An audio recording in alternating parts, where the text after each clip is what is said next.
Hello everyone, कैसे हैं सारे के सारे। ऑल द ब्यूटीफुल किड्स, हमारे भी प्यारे बच्चे, अपने अपने माता पिता के प्यारे बच्चे, कैसे हैं सबके सब। सब बढ़िया। बच्चों के मैं कमेंट्स पढ़ रहा हूं, मैंने कमेंट्स पढ़े आपके कि आपको लेक्चर सुनने के बाद जेनेटिक्स भी सारा क्लियर हो चुका है और मॉलिक्यूलर बेसिस से आपको डर लगता था, लेकिन अब पढ़ के आपको लग रहा है इस चैप्टर में कुछ भी मुश्किल नहीं है, सब कुछ इजी इजी है। तो thank you for that comment, thank you for that comment. एक बच्ची ने बहुत अच्छे से बड़ा सा पैराग्राफ लिखा था, प्यारा सा, कि सर मुझे पता नहीं आपको मेरा मैसेज मिलेगा नहीं। तो बेटा मैं सारे मैसेजेस पढ़ता हूँ वहाँ पे, ठीक है। तो बिल्कुल टेंशन मत लो, आप जो जो अपने फीलिंग्स एक्सप्रेस करते हो सब मेरे तक पहुँचती है। वही चीज़ें हैं जो मुझे मोटिवेट करती हैं कि मैं आपके लिए और मेहनत करूँ, मैं कोशिश करूँ कि तुम्हारे लिए चीज़ें और आसान हो जाए, ठीक है। Again I am requesting you कि अगर चीज़ें समझ में आ जाती हैं तो लेक्चर के बाद ज़रूर वहाँ पे कमेंट छोड़ दिया करो कि समझ में आया था, नहीं आया था, डाउट था, नहीं था, सब लिख दिया करो वहाँ पे, ठीक है। कोई चीज़ समझ में नहीं आती तो मैंने तुम्हें बोला है एक बार एनसीईआरटी फिर से पढ़ो, लेक्चर को रिपीट पे धीरे धीरे देखा करो और कनेक्शन जोड़ने की कोशिश किया करो एक बार, ठीक है। क्योंकि अल्टीमेटली तुम्हें समझ तभी आएगा जब तुम उसका कनेक्शन दिमाग में बना पाओगे। तो लेक्चर को रिपीट करके देख लिया करो और फिर अपना कनेक्शन बनाया करो, और फिर भी ना सॉल्व हो तो हम तो हैं ही आपके लिए, ठीक है। So with this note your Agrim sir welcomes you to your Drona batch for lecture number 6। ये जो हमारा लेक्चर नंबर 6 है, प्रीवियस लेक्चर का पहले एक रिकैप लेते हैं। लेक्चर नंबर 5 का हमने एक नया टॉपिक स्टार्ट किया था जिसका नाम था ट्रांसक्रिप्शन, ठीक है। हिंदी भी लिखी थी मैंने, देख के लिखी थी, पता है देख के लिखी थी, बट लिखी थी प्रतिलिपि। हमने कहा था कि प्रतिलिपि मतलब उसकी कॉपी बन रही है, सेम लैंग्वेज में बन रही है। हल्का सा एक चेंज आया था, क्या कि आपके टेम्पलेट स्ट्रैंड में थाइमीन होता है, ठीक है, आपके कोडिंग स्ट्रैंड में थाइमीन वगैरह होते हैं। लेकिन हमने कहा था जब भी आरएनए बनता है, आरएनए में कभी थाइमीन नहीं मिल सकता, उसमें यूरासिल मिलेगा। ये हम स्टार्टिंग के डे 1 वाले लेक्चर पे लिखा था हमने इसके, कि हमारे पास जो भी आरएनए होगा उसमें हमेशा यूरासिल मिलता है, थाइमीन हमेशा डीएनए में मिलता है। हमने कहा था आरएनए वर्ल्ड में ये मॉडिफिकेशन हुई थी, नेचर ने मॉडिफिकेशन लाया कि यूरासिल पे 5 प्राइम पोजीशन पे मिथाइल लगा दो तो वो और स्टेबल बन जाएगा। तो इसलिए डीएनए के अंदर थाइमीन, आरएनए में हमेशा यूरासिल। हमने पढ़ा था कि भाई ट्रांसक्रिप्शन में डबल स्ट्रैंडेड डीएनए का एक ही स्ट्रैंड ट्रांसक्राइब होता है, और हमने कहा था रेप्लिकेशन में तो दोनों स्ट्रैंड और पूरे के पूरे रेप्लिकेट होते हैं। ट्रांसक्रिप्शन में एनसीईआरटी ने क्या कहा था कि पहली बात सारा डीएनए नहीं होता, डीएनए का एक पोर्शन होता है, और उस पोर्शन में भी डबल स्ट्रैंड में से एक स्ट्रैंड होती है जिसे आप कहते हो टेम्पलेट। हमने पढ़ा कि टेम्पलेट या कोडिंग कौन बनेगा, ये प्रमोटर की पोजीशन डिसाइड करेगी। जिस भी स्ट्रैंड के 5 प्राइम पे प्रमोटर रीजन है वो कोडिंग, जिस भी स्ट्रैंड के 3 प्राइम पे प्रमोटर है वो टेम्पलेट का काम करेगा। प्रमोटर की खासियत देखी थी कि वहां आरएनए पॉलीमरेज भाई साहब आते हैं, उन्होंने भी कहा भाई मैं तो 5 to 3 ही काम करता हूं, तो मुझे तो 3 to 5 वाला टेम्पलेट चाहिए। और क्या कहा था, प्रमोटर टर्मिनेटर, तो कोडिंग और टेम्पलेट भी correct. By switching the position of terminator and promoter the definition of coding and template stand also changes. ये एनसीईआरटी की लाइन थी। हमने 2-3 बार डायग्राम बना बना के देखा कि जब भी आप आरएनए बनाते हो तो जो आरएनए का सीक्वेंस है 5 to 3 और जो कोडिंग का सीक्वेंस है 5 to 3 वो एग्जैक्टली सेम होते हैं। डिफरेंस बस ये है कि आरएनए में जहां जहां यूरासिल है, कोडिंग में वहां वहां थाइमीन मिलता है, ठीक है। ये सारी की सारी चीज हम प्रीवियस लेक्चर में कवर कर चुके हैं। आज के लेक्चर में हम और हमारे प्यारे प्यारे बच्चे हम सब ट्रांसक्रिप्शन का सेकेंड पार्ट कवर करेंगे। आज हम देखेंगे कि आरएनए पॉलीमरेज भाई साहब काम करते कैसे हैं। हम देखेंगे कि मेजरली वो जो 3 टाइप के आरएनए उनकी क्या क्या खासियत है, और उसमें से एक मेंबर जो टीआरएनए है इसके बारे में थोड़ा ज्यादा पढ़ेंगे, क्योंकि इसी से जुड़ा हुआ होगा हमारा अगला लेक्चर ट्रांसलेशन का, ठीक है। So with this note everyone is ready, सब प्यारे प्यारे बच्चे मैं देखता हूँ बाद में जाके कमेंट डालते हैं। एक बच्चे ने तो अपने आप को रोल नंबर 1 ही घोषित कर रखा है कि सर रोल नंबर 1 प्रेजेंट। ठीक है, तो इट इज़ वेरी गुड। बहुत सारे सेंटर्स मैंने बाद में पढ़ा कि कितने सारे जगह से तुम कितने सारे बच्चे यहाँ पे जुड़े हुए हो। मतलब मैं डायरी में ऐसे ही नाम लिख रहा था तुम सबके, तो मैंने देखा यार भाई साहब इतने सारे नाम, मतलब मेरी डायरी के 2-3 पेज भर गए। तो it is very good, very very good to connect with you all. कभी मौका मिला जिंदगी में तो शायद फेस टू फेस भी मुलाकात हो, बट यहाँ पे भी जो इंटरेक्शन है, मैं तुमसे बात करता हूँ तुम मेरे कमेंट्स में बात करते हो, तो ये साइकिल भी अपनी एकदम बेहतरीन है ना। तो चलो ज्यादा लेट नहीं करते, डेट डालो सब, डेट डालो और हेडिंग डालो mechanism of transcription. Mechanism of transcription. अभी तक के लेक्चर में हमने ये देखा था कि एनसीईआरटी ने कहा कि the transcription mechanism, the process of transcription is the formation of RNA from one strand of DNA. तो हमने ये पढ़ा था कि भाई दोनों स्ट्रैंड क्यों नहीं करते, अगर नहीं करते तो डिसाइड कैसे होता है, कौन करेगा, तो वो हमने पढ़ा भाई प्रमोटर की पोजीशन से डिसाइड होता है। हमने कॉम्प्लेक्सिटी देखी कि अगर दोनों होते तो भाई 2 प्रोटीन बनते, नहीं बन रहे तो दोनों चिपक के ऐसे बन जाते कि उनसे प्रोटीन वैसे भी नहीं बन पाता। फिर हमने देखा कि ये सारा कोडिंग, टेम्पलेट, प्रमोटर, टर्मिनेटर, सबका कॉन्सेप्ट क्या है। अब हम स्टार्ट कर रहे हैं अपना मैकेनिज्म वाला पार्ट। जब हम मैकेनिज्म वाले पार्ट को देख रहे हैं ना,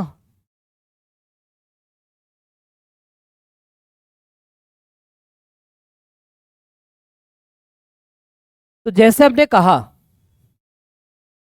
कि हर जगह कोई ना कोई की एंजाइम काम करता है, तो यहां पे जो मेन एंजाइम है वो हमने कहा था डीएनए को यूज करता है, तो नाम पड़ा डीएनए डिपेंडेंट।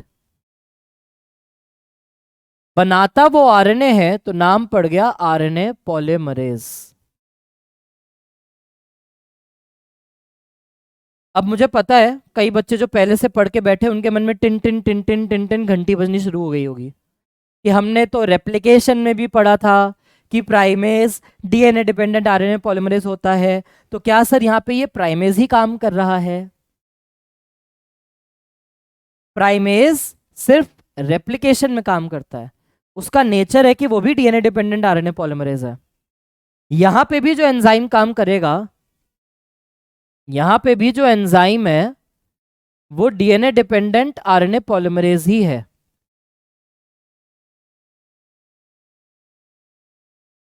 अगर मैं बात करूं prokaryote,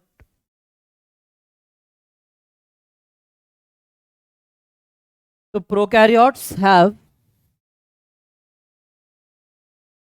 a single type of this enzyme, और उसको सिंपली कहा जाता है आरएनए पॉलीमरेज।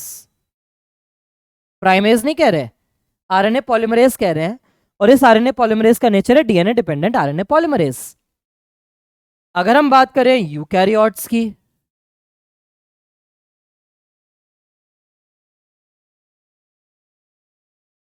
तो यूकैरियोट्स के अंदर हम पढ़ेंगे that there are 3 types of RNA polymerase. Yes, यहां पे इनको हम सिंपली अब कैसे बोल देते हैं, आरएनए पॉलीमरेज 1, आरएनए पॉलीमरेज 2 और आरएनए पॉलीमरेज 3। तो यहां पे सिर्फ आरएनए पॉलीमरेज बोल के छोड़ देते हैं, यहां पे सिर्फ आरएनए पॉल बोल के छोड़ देते हैं, और वहां पे नंबर आ जाता है 1, 2 और 3 कि 3 टाइप एग्जिस्ट करते हैं। ठीक है, तो ये बात हो गई हमारी एंजाइम की। फिर हमने क्या कहा था कि ये जो एंजाइम है, हमने कहा था भाई ये जो एंजाइम है, पहले भी लिख चुके हम, it works only in 5 prime to 3 prime direction. हमने कहा था चाहे डीएनए पॉलीमरेज हो, चाहे आरएनए प्राइमेज हो, चाहे आरएनए पॉलीमरेज हो, ये सब सिर्फ 5 to 3 में ही काम कर सकते हैं। ठीक है, तो this enzyme prokaryote has single type, eukaryote has 3 type. This enzyme works only in 5 prime to 3 prime direction. और क्या खासियत है इस एंजाइम की, सिंगल व्यू में देख लो, फिर नेक्स्ट पेज पे चलते हैं।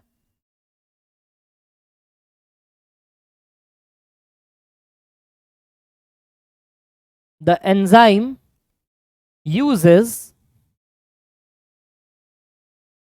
NTPs or you can say RNTPs। Replication में क्या लिखा था, DNTP, डीऑक्सीराइबो न्यूक्लियोसाइड ट्राइफॉस्फेट। अगर तुमने न्यूक्लियोटाइड ट्राइफॉस्फेट बोला है तो समझ जाओ रिवीजन खराब है। क्या कहा था हमने, एनटीपी हम सिंपली बोल देते हैं न्यूक्लियोसाइड ट्राई फॉस्फेट्स। हमने कहा था जब डीऑक्सीराइबोज शुगर होती है तो डीऑक्सीराइबो लगाना कंपलसरी है, बट अगर डीऑक्सीराइबो नहीं लगा तो बाय डिफॉल्ट मतलब होता है कि वो राइबोज शुगर ही है। तो चाहे आप उसे एनटीपी बोलो, चाहे आप उसे बोल दो राइबो न्यूक्लियोसाइड ट्राइफॉस्फेट, एक ही बात है। बट हाँ, अगर डीऑक्सीराइबो शुगर है तो डीऑक्सीराइबो लगाना कंपलसरी होता है। तो यहां पे भी एंजाइम इज यूजिंग एनटीपीस।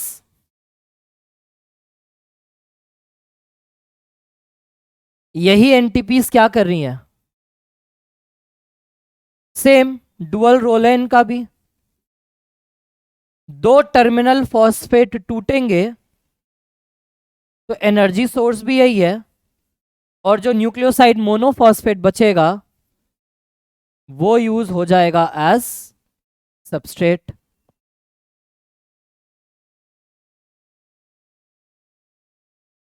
ठीक है, तो एंजाइम यूजेस एनटीपीस या आरएनटीपी, कुछ भी बोल लो। ठीक है, अब बस क्या होगा यहां पे,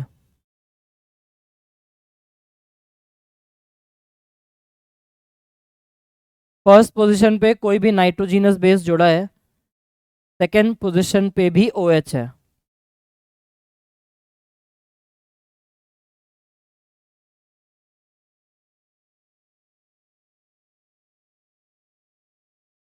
तो ये बन गया न्यूक्लियोसाइड ट्राइफॉस्फेट, या राइबोज शुगर है तो राइबो न्यूक्लियोसाइड ट्राइफॉस्फेट। हमने क्या कहा था, जब ये बॉन्ड टूटता है, ये है हमारे दो टर्मिनल फॉस्फेट। रेप्लिकेशन में ऑलरेडी हम पढ़ चुके हैं ये कॉन्सेप्ट। जब ये दो टर्मिनल फॉस्फेट टूटेंगे तो एनर्जी आ जाएगी बिना किसी दिक्कत के, और आपके पास बच क्या जाएगा, फिर ये सारा पोर्शन बच जाएगा। ये क्या बचा हुआ है मेरा, न्यूक्लियोसाइड मोनोफॉस्फेट। तो अपने आप में ये जो पूरा मॉलिक्यूल था, यही मॉलिक्यूल एनर्जी सोर्स भी है, यही मॉलिक्यूल सबस्ट्रेट भी है। ठीक है, एटीपी सुनते हैं हम, एटीपी अडीनोसिन ट्राइफॉस्फेट। तो अडीनोसिन ट्राइफॉस्फेट जो न्यूक्लियोटाइड है हमारा, वही तो एनर्जी करेंसी भी है हमारे सेल की। सुना है ना सबने एटीपी, तो वही एटीपी आपकी जो आरएनए बनाने में यूज हो रही है, वो एटीपी एक जनरल एनर्जी करेंसी है। तो वो एटीपी बाय डिफॉल्ट क्या, एक न्यूक्लियोटाइड है। आपके बॉडी का जो एनर्जी करेंसी है वो शुगर नहीं है, वो लिपिड नहीं है, वो प्रोटीन नहीं है, वो एक न्यूक्लियोटाइड है। ठीक है, तो एंजाइम की यूसेज इससे हो रही है, वही 3 prime to 5 prime phosphodiester bonds बनते चले जाएंगे, उसमें भी कोई चेंज नहीं है। ठीक, सिंगल व्यू में देख लो एक बार, ये हमने पढ़ा, फिर हमने ये पढ़ा। अब यूकैरियोट्स की स्पेशलिटी लिख रहे हैं।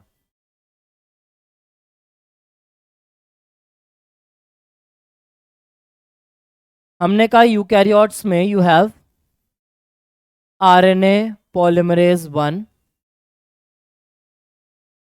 यूकैरियोट्स में you have RNA polymerase 2, and eukaryotes में you have RNA polymerase 3। NCERT ने यह भी बताया है कि कौन से टाइप के मेंबर से कौन से टाइप का आरएनए बनता है। तो RNA polymerase 1 helps in synthesis of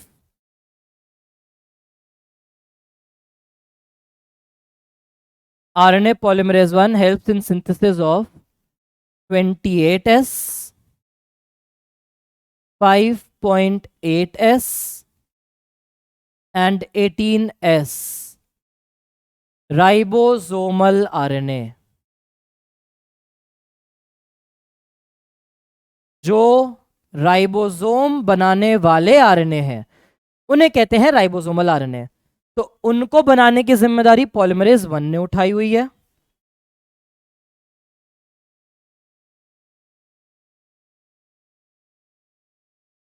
RNA polymerase 2 जो है, RNA polymerase 2 helps in synthesis of HNRNA। कल इसकी फुल फॉर्म लिखवाई थी, ये मत बोलना नहीं लिखवाई है, पिटोगे, पिट जाओगे फिर। HNRNA, इस HNRNA को हमने क्या कहा था, यूकैरियोट में सबसे पहले ये बन रहा था, तो इसी का नाम पड़ा हुआ है प्राइमरी ट्रांसक्रिप्ट। कल का मोनोसिस्टोनिक का डायग्राम खोल के देखो, हमने कहा था भाई मोनोसिस्टोनिक यूकैरियोट में मिलता है, पहले वो HNRNA बनाते हैं फिर mRNA बनता है। तो HNRNA क्या है, प्रिकर्सर है mRNA का, तो इसे प्री mRNA भी कह देते हैं।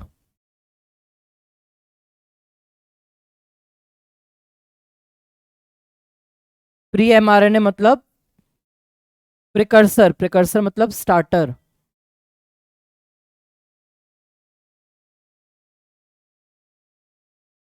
अब इनडायरेक्ट क्वेश्चन क्या बन सकता है, HNRNA की फुल फॉर्म कल देखो लिखी हुई है नोट्स में, लास्ट वाले नोट्स में, हेटेरोजीनस न्यूक्लियर आरएनए।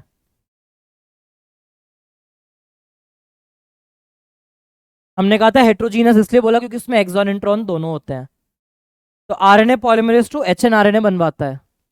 या फिर हमने क्या कहा था कि वो जीन, वो डीएनए का टुकड़ा जिससे mRNA बनना है आगे या जिससे HNRNA बनना है, उसको क्या नाम दिया था हमने, कमेंट बॉक्स में डालना। The portion of DNA RNA polymerase 2 जो है वो HNRNA बना रहा है, ये डीएनए के उस पोर्शन को ट्रांसक्राइब कर रहा है जिससे आगे जाके mRNA और mRNA से आगे जाके प्रोटीन बनना है। तो हम क्या कह सकते हैं, RNA polymerase 2 helps in transcription of dash. देखता हूं किसकी लॉजिकल थिंकिंग स्ट्रांग है अब। Correct, we can say RNA polymerase 2 helps in transcription of cistrons. हमने कहा था सिस्ट्रॉन वो रीजन है जहां से mRNA बनता है, HNRNA से तो आगे जाके mRNA बनेगा। तो RNA polymerase 2 helps in transcription of cistron. Eukaryotes की हम बात कर रहे हैं, ठीक है, सॉर्टेड। पहले ये बनता है तो इसी का नाम प्राइमरी ट्रांसक्रिप्ट है, mRNA का प्रिकर्सर है तो इसीलिए इसे प्री mRNA कहते हैं। एक्सॉन इंट्रॉन से न्यूक्लियस के अंदर बना हुआ है तो हेटेरोजीनस न्यूक्लियर आरएनए कहते हैं।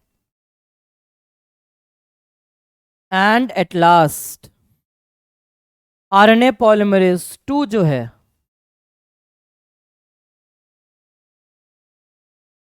It helps in synthesis of tRNA, इसके अलावा 5S राइबोसोमल आरएनए। तो मेनली राइबोसोमल आरएनए बनाने का काम पॉलीमरेज 1, mRNA या HNRNA बनाने का काम पॉलीमरेज 2, और टीआरएनए बनाने का काम पॉलीमरेज 3। लेकिन एक कंपोनेंट है 5s वाला, वो आरएनए पॉलीमरेज 3 से बनता है। इसके अलावा हम पढ़ेंगे स्प्लाइसिंग के लिए। पढ़ेंगे क्या, एक बार लिखवा भी चुका हूं, नोट्स पलटो, आरएनए वर्ल्ड खोलो, वहां पे एविडेंसेस लिखवाए थे कि क्यों हम बोलते हैं आरएनए डोमिनेंट था। तो हमने लिखा है एक प्रोसेस होती है स्प्लाइसिंग जो स्नर्व्स कराते हैं। स्नर्व्स हमने कहा था एसएनआरएनए और प्रोटीन होते हैं। तो वहां पे देखो एसएनआरएनए की फुल फॉर्म भी लिखी हुई है, स्मॉल न्यूक्लियर आरएनए। ये न्यूक्लियस के अंदर काम करता है। तो इस एसएनआरएनए बनाने के लिए पॉलीमरेज 3 चाहिए। एससीआरएनए, स्मॉल साइटोप्लाज्मिक आरएनए, बनता तो न्यूक्लियस के ही अंदर है लेकिन काम साइटोप्लाज्म में करता है। तो ये अलग अलग पॉलीमरेज अलग अलग टाइप के आरएनए को सिंथेसाइज कराते हैं। आरआरएनए के लिए मेनली पॉलीमरेज 1, एमआरएनए के लिए पॉलीमरेज 2, टीआरएनए के लिए पॉलीमरेज 3। ये मेन है। बाकी 5s को भी ध्यान रखना है। एचएनआरएनए से ही आगे जाके एमआरएनए बनेगा। तो कल को तुम्हें अगर दिखे कि भाई आरएनए पॉलीमरेज 2 तो एमआरएनए लिख दिया ऑप्शन में, तो वो भी करेक्ट है क्योंकि इसी एचएनआरएनए से आगे जाके एमआरएनए बनेगा। ठीक है, तो ये काम हो गए यूकैरियोट में सारे के सारे। प्रोकैरियोट में जितने भी टाइप के आरएनए हैं सब एक ही आरएनए पॉलीमरेज बनवा के देता है। ठीक है, सिंगल व्यू देख लो इसका। हम बढ़ते हैं आगे।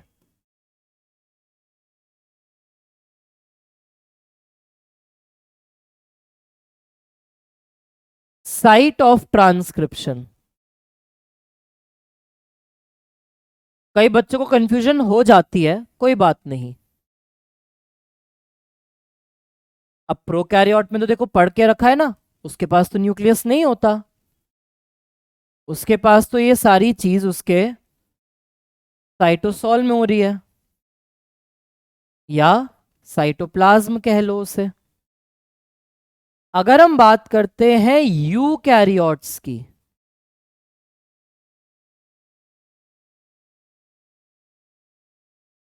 तो यूकैरियोट्स में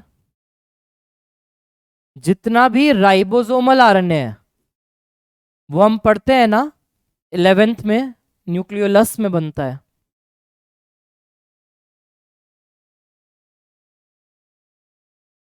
इलेवेंथ की बुक उठाओ, सेल चैप्टर खोलो, न्यूक्लियस के अंदर जाओ, वहां न्यूक्लियोलस देखो। तो nucleolus is the site of ribosomal RNA synthesis. और बाकी जो एमआरएनए है, टीआरएनए है, ये सब बनते हैं नॉर्मल न्यूक्लियोप्लाज्म में।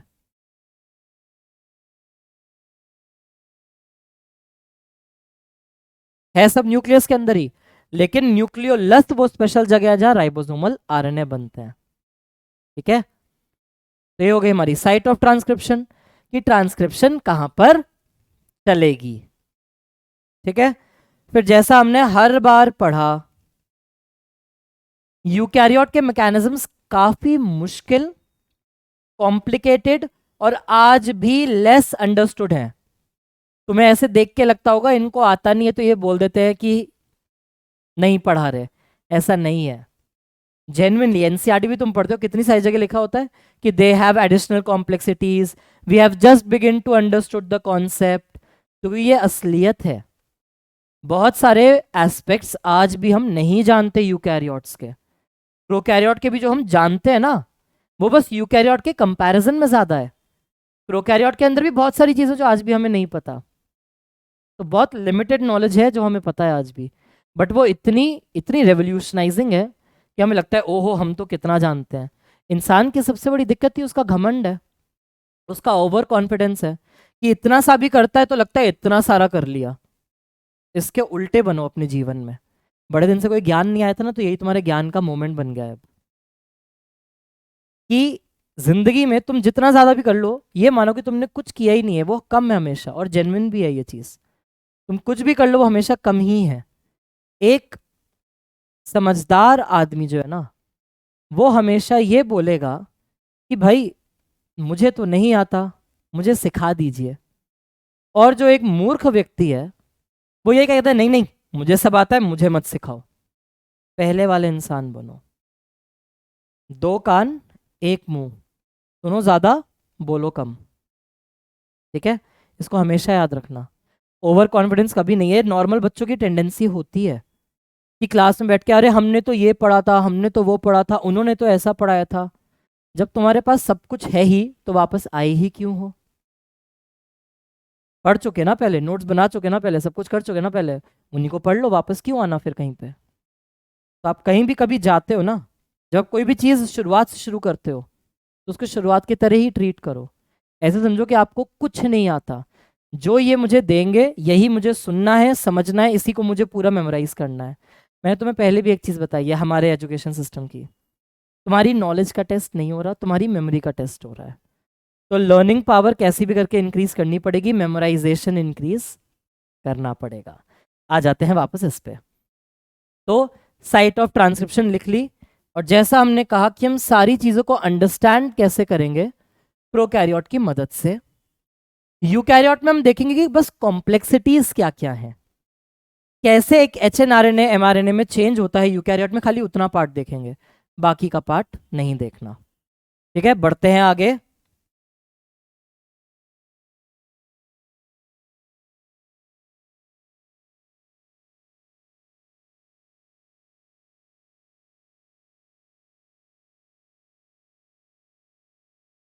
मैकेनिज्म की हेडिंग के अंदर सब हेडिंग डाल रहे हैं हम कि अब हम पढ़ने जा रहे हैं process of transcription with the help of prokaryotes. Prokaryote की मदद से इसको पढ़ रहे हैं। देख लो एक बार, देख क्या लो, स्टार्ट करते हैं। कोई बात नहीं, हो जाता है कभी कभी हमारे साथ भी ऐसा। ठीक है, करें start. Process of transcription in prokaryote. बहुत प्यार से एकदम सिंप्लीफाइड वे में देख रहे हैं। ठीक है, सबसे पहली चीज,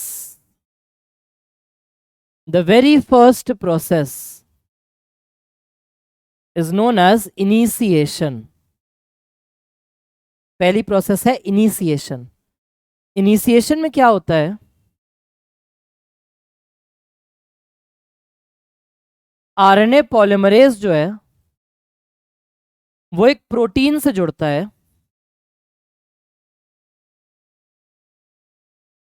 जिसका नाम रखा गया है सिग्मा फैक्टर। तो इनिशिएशन में सबसे पहली चीज, RNA polymerase binds with sigma factor. हमने क्या कहा था, आरएनए पॉलीमरेज हमेशा कहां जाके जुड़ता है? करेक्ट, प्रमोटर पे जाके जुड़ता है, बिल्कुल सही। मैंने हर बार कहा रिवीजन गेम स्ट्रांग रखो अपनी, बहुत कुछ हमेशा ही कहता हूं मैं। और नोटिस करना, मैं हर लेक्चर में वही दो तीन बातें ही रिपीट कर रहा हूं, क्योंकि वही तुम्हारी रामबाण इलाज है चीजों को अचीव करने का। तो RNA polymerase binds with sigma factor. ये सिग्मा फैक्टर जो है ना, ये पहचानता है कि डीएनए में कौन सा रीजन प्रमोटर है। ये सिग्मा फैक्टर जानता है कि आरएनए पॉलीमरेज कौन है। आरएनए पॉलीमरेज खुद प्रमोटर को नहीं पहचानता। कहने का मतलब है कि तुम एयरपोर्ट से निकल गए, तुम्हें एक होटल तक जाना है, तुम उस शहर में नए हो, तुम्हारे पास फोन, गूगल, उबर, ओला कुछ नहीं है, यू हैव नथिंग। कोई तुम्हारी हेल्प करने के लिए नहीं बैठा है, तुम किसी से रास्ता पूछ के भी होटल तक नहीं जा सकते हो, you can do absolutely nothing. तो तुम एयरपोर्ट से आए, निकले बाहर, तुम कुछ यूज नहीं कर सकते, तुम्हें कोई हेल्प करने के लिए नहीं मिलेगी। तो क्या तुम अपने होटल तक अपने आप पहुंच जाओगे? तुम्हें बस होटल का नाम बता दिया भाई ये होटल है, ना तो तुम कोई फोन यूज कर रहे हैं, ना मैप यूज कर रहे हैं, ना तुम किसी इंसान से पूछ सकते, you can absolutely do nothing. तो अब तुम उस नए शहर में उस होटल एक्स को कैसे ढूंढोगे? शहर तो बहुत बड़े होते हैं, तुम्हें तो रास्ते भी नहीं पता, क्या भटकते रहोगे रैंडमली? नहीं, पूरा पूरा दिन, दो दो दिन निकल जाएंगे, तुम नहीं ढूंढ पाओगे उस शहर में वो होटल। तो क्या किया जाए? हेल्प दी जाए ना। क्या help? The best help, hotel वाला अपनी गाड़ी भेज देगा ड्राइवर के साथ। तो गाड़ी आएगा, उस पर लिखा होगा जी सुधांशु जी को लेने आया हूं मैं। गाड़ी में बैठो, वो तुम्हें होटल पहुंचा के गाड़ी और ड्राइवर चले जाएंगे वापस अपने काम पे। तो सेम चीज यहां पर हो रही है कि पॉलीमरेज वो मेहमान है जिसे प्रमोटर के होटल पर जाना है, लेकिन वो कहाँ है, वो कौन है, कैसे जाना है, नहीं पता। तो वो ड्राइवर आया सिग्मा फैक्टर अपनी गाड़ी के साथ, उसने अपनी गाड़ी में बैठाया आरएनए पॉलीमरेज को, उससे लेके गया प्रमोटर तक, प्रमोटर पे छोड़ा और खुद हट जाता है, खुद चला जाता है ड्राइवर साहब वापस। और आरएनए पॉलीमरेज प्रमोटर से चिपक के अब अपने काम शुरू कर सकता है। तो ये पहली प्रोसेस है हमारी इनिशिएशन की, RNA polymerase binds with sigma factor. ठीक है, तो अब जो तुम्हारा पॉलीमरेज है और जो तुम्हारा सिग्मा फैक्टर है,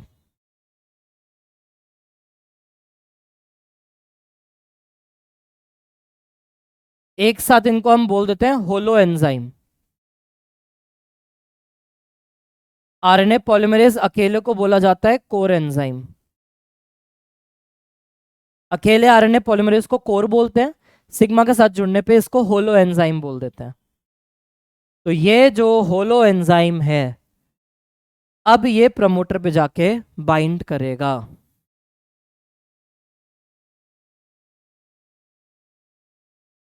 दिस बाइंड्स टू प्रमोटर, और काम कराने के बाद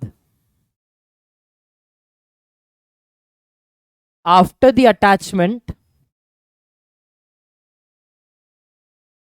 सिग्मा फॉल्स ऑफ। ये सारी अटैचमेंट कराने के बाद ये सब कुछ जाके प्रमोटर पे जुड़ा, तो जो पॉलीमरेज है वो प्रमोटर पे बैठ चुका है, सिग्मा का काम खत्म, sigma falls of.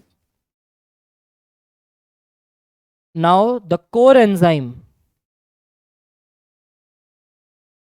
Enzyme will proceed for elongation, वो elongation के लिए चला जाएगा।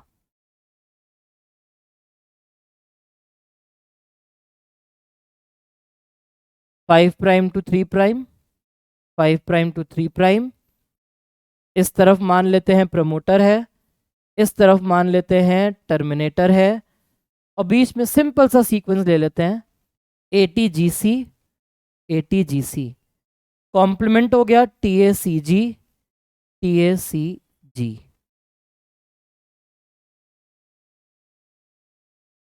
कौन सा वाला टेम्पलेट होना चाहिए? ऊपर वाला टेम्पलेट है या नीचे वाला टेम्पलेट है? कमेंट बॉक्स में डालो, ऊपर वाला टेम्पलेट होगा या नीचे वाला टेम्पलेट होगा? करेक्ट, हमने कहा था जिसके भी 3 प्राइम पे प्रमोटर है वो टेम्पलेट होता है। ठीक है, तो दिस इज दी टेम्पलेट। ऊपर वाला पार्टिसिपेट नहीं करेगा, this one is the coding. तो हुआ क्या, सबसे पहले सिग्मा और आरएनए पॉलीमरेज जुड़े, ये जाके यहां बैठ गए, सिग्मा ने पॉलीमरेज को लाके प्रमोटर पे छोड़ दिया। सिग्मा के पास ऐसी बाइंडिंग साइट्स हैं कि वो पॉलीमरेज और प्रमोटर दोनों को जानता है। कर गया ज्वाइन, और ज्वाइन करने के बाद क्या होगा, सिर्फ सिग्मा हटता है, सिग्मा फॉल्स ऑफ, तो जो बचा रह जाएगा वो हो जाएगा आपका core enzyme.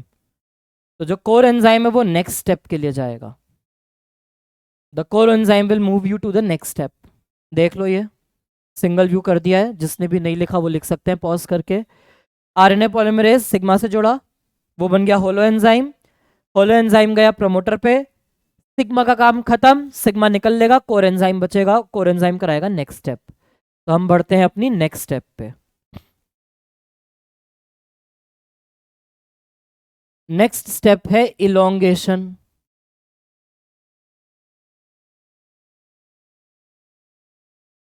Elongation is carried out by core enzyme. Sigma का काम खत्म। ये जो सिग्मा है ये खाली इनिशिएशन कराता है, इसको इनिशिएशन फैक्टर भी लिखते हैं। ये खाली इनिशिएशन करा रहा है तो इनिशिएशन फैक्टर बोलते हैं इसे। Elongation is done by core enzyme. तो जो आपका डीएनए डिपेंडेंट आरएनए पॉलिमरेज है, इसकी मजेदार बात यह कि ऐसा नहीं कि सिर्फ ये पॉलिमरेज एक्टिविटी दिखाता है, ये खुद हीलिकेज की एक्टिविटी भी दिखाएगा। It uncoils DNA helix. NEET में सवाल आ चुका है, नीट में सवाल आ चुका है कि ट्रांसक्रिप्शन कराते टाइम डीएनए को अनकॉइल कौन करता है। और बहुत क्लेवरली उन्होंने क्वेश्चन बनाया था। जब मैं इस चैप्टर के एंड पे आऊंगा तब वो क्वेश्चन कराऊंगा तुम्हें, तब तुम देखना ये चीज वहां पे। उन्होंने स्टार्टिंग में पूरा लिखा है that which of the following enzyme helps in the uncoiling of DNA helix, और लास्ट में कॉमा करके लिख दिया ड्यूरिंग ट्रांसक्रिप्शन। तो एक पल में वक्त बदल दिए, जज्बात बदल दिए, हालात बदल दिए। बच्चों के -5 आ गए, -5 आते उनकी रैंक 500,000 नीचे चली गई और ड्रीम कॉलेज गया।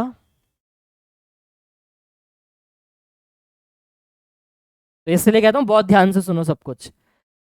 डीएनए को अनकॉइल तो हर प्रोसेस में करना है आपको, लेकिन रेप्लिकेशन में डीएनए हेलिकेज काम कर रहा था, ट्रांसक्रिप्शन में कोई हेलिकेज नहीं आता।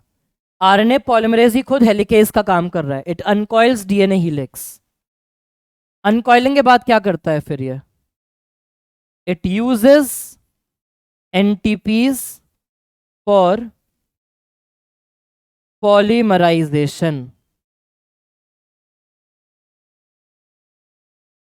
क्या किया इसने?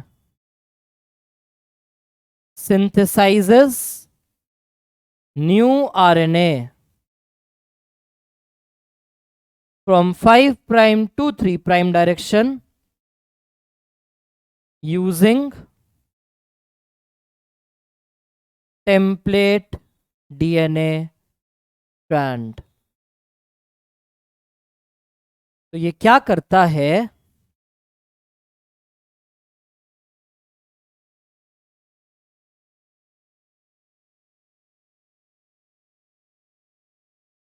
Five prime, 3', 3', 5'।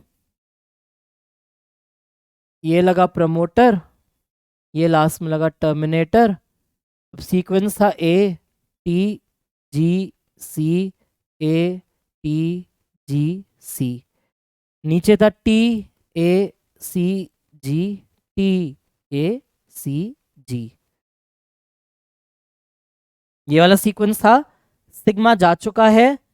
तो अब हमने क्या कहा कि वो जो पॉलीमरेज एंजाइम है ये डीएनए को अनकॉइल भी करता है।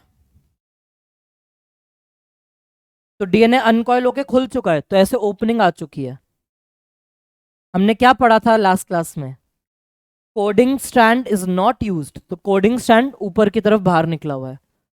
अब ये क्या करेगा? ये पॉलीमरेज सिंपली ये देखेगा भाई ये टी है तो 5' एंड पे यू लगना चाहिए। ए है, सॉरी 5' है तो टी का कॉम्प्लीमेंट ए लग जाएगा, ए का कॉम्प्लीमेंट यू लगा देगा, सी का कॉम्प्लीमेंट जी लगा देगा। इधर 3' OH फ्री बैठा है। ठीक, इतनी चेन इसने बनवा दी, इतनी चेन बन चुकी है,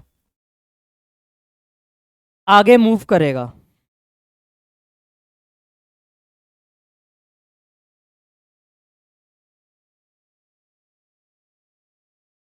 जैसे जैसे आगे मूव करता जा रहा है, पीछे से डीएनए क्लोज होता रहेगा। मान लो ये ए, टी और जी ट्रांसक्राइब हो गया, इतना ट्रांसक्राइब हो चुका है। सी ए टी वाले पोर्शन पे आ जाते हैं, सी ए टी। तो नीचे का सीक्वेंस हो गया जी टी ए, और लास्ट में छोड़ देते हैं अपना जी सी और सी जी और लगा देते हैं टर्मिनेटर। तो पॉलीमरेज आया, एक एक करके इनको ऐड कर दिया। अब ये पॉलीमरेज आगे आ चुका है, तो क्या होगा, जैसे जैसे ट्रांसक्रिप्शन चल रहा है ना, आरएनए बन के निकलता जा रहा है। और सीक्वेंस आरएनए पे क्या है, A U G, 3 prime OH free था तो फॉस्फोडाइस्टर बॉन्ड बन जाएगा, जी का कॉम्प्लीमेंट सी, टी का कॉम्प्लीमेंट ए का कॉम्प्लीमेंट यू। एक एक करके ये वाले न्यूक्लियोटाइड्स लगा देगा, कॉम्प्लीमेंटैरिटी फॉलो करता हुआ जा रहा है।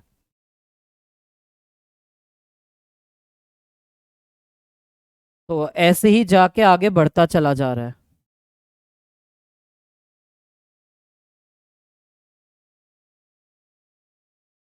It keeps on moving forward. Terminator, promoter, ATGCAT, ATGCAT, ये ट्रांसक्राइब हो गया मेरा।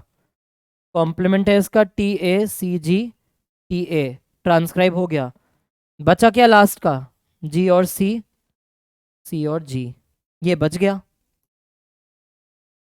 तो ये पॉलीमरेज क्या कर रहा है, धीरे धीरे आगे बढ़ता जा रहा है 5 से 3 की डायरेक्शन में। NTPs को लगाता जा रहा है, आरएनए डिस्प्लेस होता चला जाएगा। रेप्लिकेशन की तरह ऐसा नहीं कि नया डॉटर पूरा चिपका ही हुआ है, आरएनए डिस्प्लेस होता रहता है, कुछ ही न्यूक्लियोटाइड से जुड़ा रहता है। मेरा पॉलीमरेज आ गया यहां पे,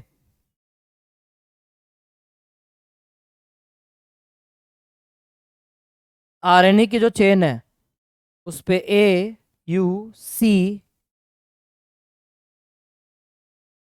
AUG पहले AUG बना, फिर उसमें आगे AUG के बाद CAU लग गया, तो AUGCAU तक आ चुके हैं।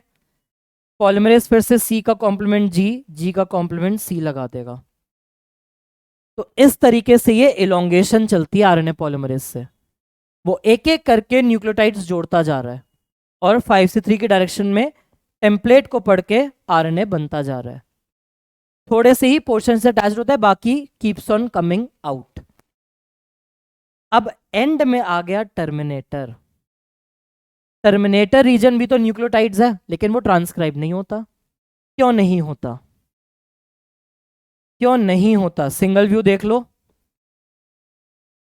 क्यों नहीं होता का जवाब, क्योंकि आपकी लास्ट प्रोसेस ही है टर्मिनेशन।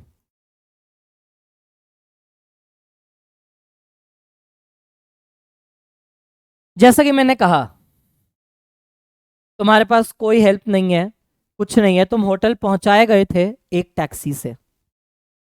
होटल में तुम्हें जो काम करना था तुमने काम किया, अब तुम्हें वापस एयरपोर्ट छोड़ना है। तुम कोई हेल्प नहीं ले सकते, तुम नहीं हो इतने स्मार्ट कि तुम सोच रहे हो सर हमने तो रास्ता याद कर लिया था। तुम्हारी गाड़ी ऐसी थी कि उसमें तुम भारी नहीं देख सकते थे, या तुम्हारी आंखों पे पट्टी बांध के तुम्हें बैठाया गया था, तुम कुछ नहीं कर सकते। तो अब जब तुम्हारा काम खत्म हो जाएगा ना, तब तुम्हें होटल से निकाल के वापस करने के लिए भी किसी की जिम्मेदारी लगा जाएगी। तो सेम चीज यहां पर है कि टर्मिनेशन कब होगा, it occurs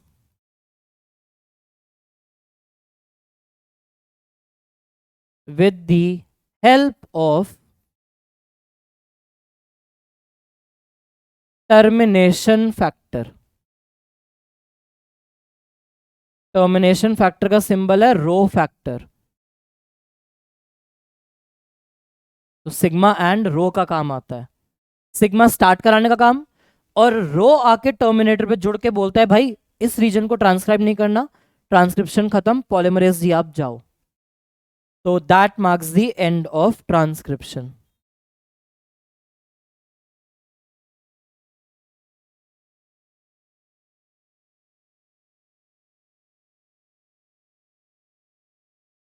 promoter, terminator, ATGC ATGC, TACG TACG, polymerase भाई साहब आए यहाँ पे टर्मिनेटर रीजन पे. ये वो आरएनए निकला हुआ है. अब यहाँ पे कौन आएगा? यहाँ पे आ जाएंगे रो भाई साहब. इन्होंने कहा आपका काम खत्म पॉलीमरेज, आप जा सकते हैं, नमस्ते. तो जब ये काम हो जाएगा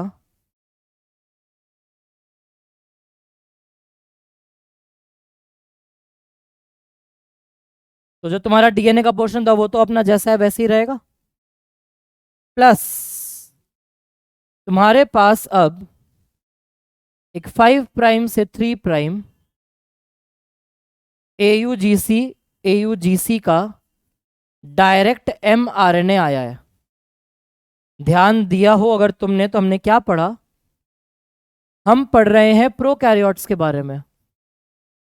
प्रोकैरियोट्स में हमने कहा था स्प्लिट जीन अरेंजमेंट नहीं होती, उनमें कोई कॉम्प्लेक्सिटी नहीं है, उसमें सीधा एमआरएनए बनता है.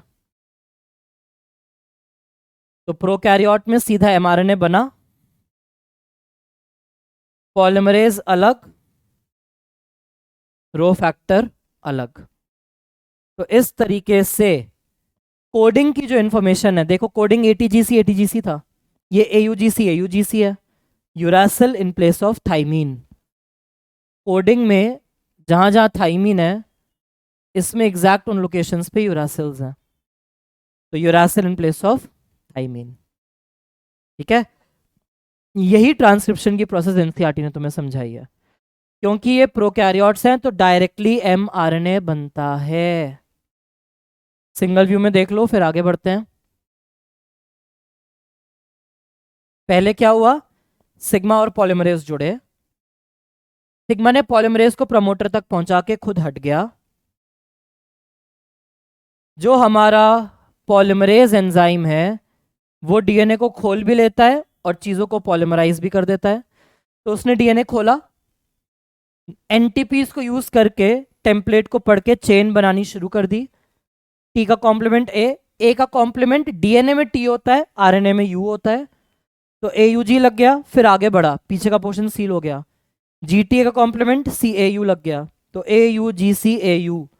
फिर आगे गया तो एक और जी सी लग गया. जब टर्मिनेटर पे पहुंचा तो रो फैक्टर है जो रोक के रखता है कि अब ट्रांसक्रिप्शन ना हो पाए.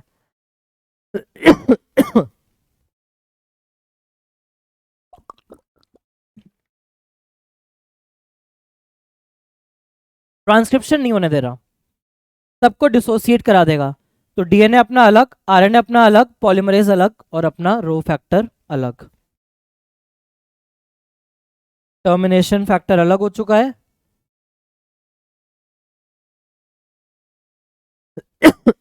आरएनए पॉलीमरेज अलग. देख लो सिंगल व्यू में.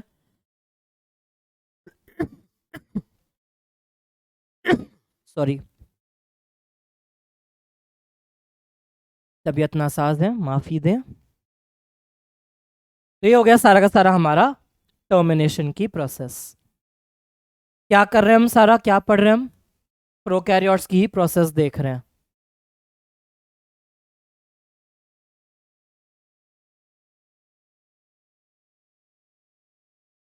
तो हमने क्या कहा था कि प्रोकैरियोट्स में कोई स्प्लिट जीन का कॉन्सेप्ट नहीं है.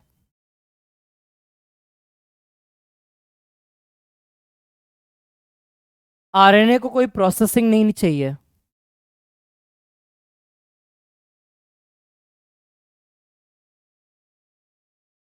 डायरेक्टली एमआरएनए बना है.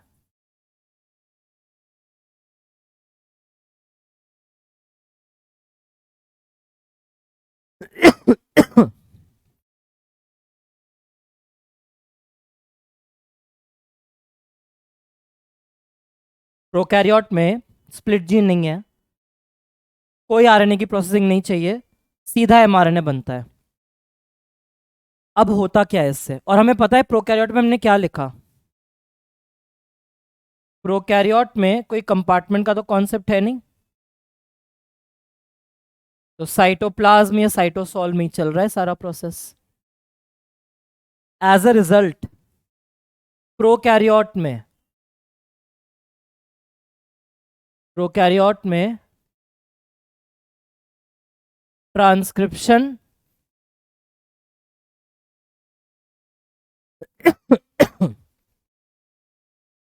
and translation are coupled.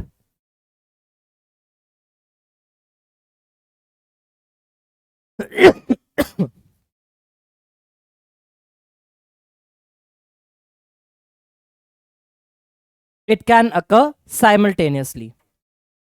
अगर हम बात कर रहे हैं साइमल्टेनियस प्रोसेस करने के लिए, तो सिंपल सा मतलब है क्या, अगर हम एक डायग्राम देखें यहाँ पे, प्रोकैरियोट्स को यूजुअली हम कब पढ़ते हैं, 11 में पढ़ते हैं। तो हम पढ़ते हैं भाई उसके पास सेल वॉल है, मीजोजोम है। अब इसके अंदर क्या होगा, ये हमने बनाया अपना डीएनए का टुकड़ा। जब हम अपना डीएनए बना रहे हैं तो इस डीएनए में मान लेते हैं यहां मैंने मारा प्रमोटर, यहां मैंने मारा टर्मिनेटर, ठीक है। तो प्रमोटर और टर्मिनेटर, इसके बीच में ही हमारी स्ट्रक्चरल जीन आएगी। तब होगा क्या, मान लेते हैं पॉलीमरेज यहां पहुंचा, पॉलीमरेज ने इतना आरएनए बना रखा है, ठीक है। पॉलीमरेज बीच में आ गया है, उसने आरएनए बना दिया है, लेकिन अभी तक प्रोसेस तो खत्म ही नहीं हुई। तो क्या हो रहा है यहां पे, इसी साइटोप्लाज्म में राइबोसोम भी है। अब राइबोसोम क्या करेगा, इस पे आगे चिपक जाएगा।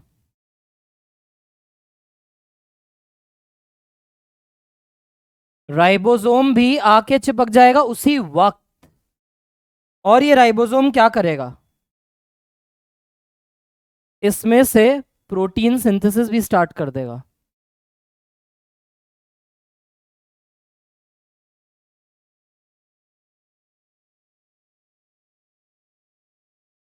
है ना बड़े मजेदार चीज, ये तुम्हारा एमआरएनए बन रहा है, एमआरएनए बनना खत्म भी नहीं हुआ है अभी,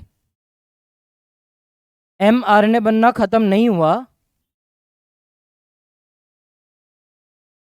ये तुम्हारा आरएनए पॉलीमरेज, वो प्रमोटर से चल चुका है, आरएनए बनाता हुआ धीरे धीरे धीरे धीरे टर्मिनेटर की तरफ जा रहा था। अब क्योंकि राइबोसोम भी इसी साइटोप्लाज्म में है और ट्रांसक्रिप्शन भी इसी साइटोप्लाज्म में हो रही है, तो पहला तो कोई कंपार्टमेंटलाइजेशन नहीं है, देयर इज नो कंपार्टमेंटलाइजेशन।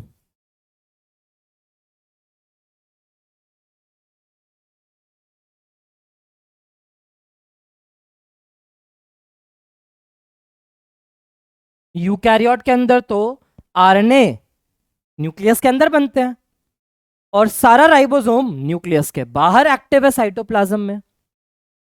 तो यूकैरियोट में ये चीज नहीं हो सकती, क्योंकि वहां कंपार्टमेंट्स है, यहाँ एक तो कंपार्टमेंट्स नहीं है, सब कुछ साइटोप्लाज्म में है, और दूसरा यहाँ पे डायरेक्टली एमआरएनए बनता है। तो एमआरएनए बनता जा रहा है, राइबोसोम उसको आइडेंटिफाई करके हाथ के हाथ प्रोटीन भी बनाना शुरू कर चुका है, हाथ के हाथ ही। तो एनसीईआरटी लिखती है that in prokaryotes transcription and translation can occur at the same time, they are coupled even before RNA is fully transcribed. RNA पूरा बनने से पहले ही ट्रांसलेशन शुरू हो चुकी है, ये पॉलीमरेज धीरे धीरे आगे जाएगा और आरएनए बनता चला जाएगा और राइबोसोम उसको ट्रांसलेट करता रहेगा। तो प्रोकैरियोट की एक खासियत भी दी हुई है एनसीईआरटी ने, सिंगल व्यू में देख लो। इसमें एक्सॉन इंट्रॉन का कॉन्सेप्ट नहीं है, हमने कहा था कि प्रोकैरियोट में डायरेक्टली जो आरएनए बनता है उसका सारा का सारा पोर्शन काम का ही है, उसमें इंटरवीनिंग सीक्वेंसेस नहीं है, एक्सॉन इंट्रॉन नहीं होते प्रोकैरियोट में। सिंगल व्यू देख लो। ठीक है, बढ़ते हैं आगे।